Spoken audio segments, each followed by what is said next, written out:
I'm going to show you how to fix Messenger video filter not working. So this error is also searched as Messenger effects not working or video call filter problem.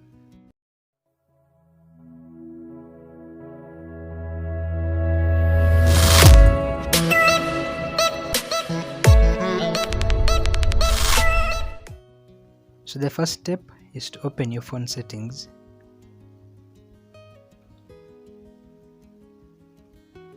Then you select apps and notifications, and then you select Messenger.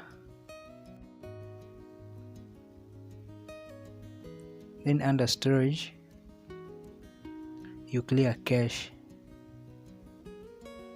So after clearing cache, you go back to your home screen, and then you open Google Play Store app.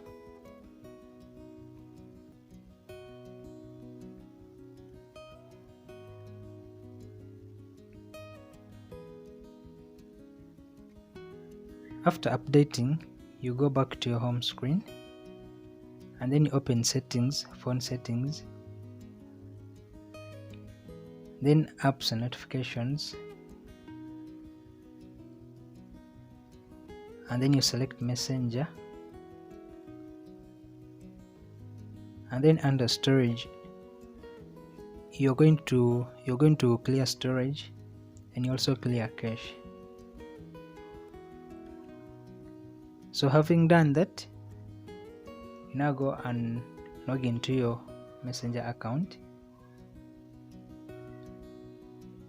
Then you turn on all the notifications, and also allow access to your phone messages. And having done that, you will now be able to fix this problem. So in case you'd like to know how to put one name on Facebook, there's a video at the end of this very video. And also if you want to know how to recover deleted videos, it's also at the end of this particular video. And don't forget to subscribe for more videos.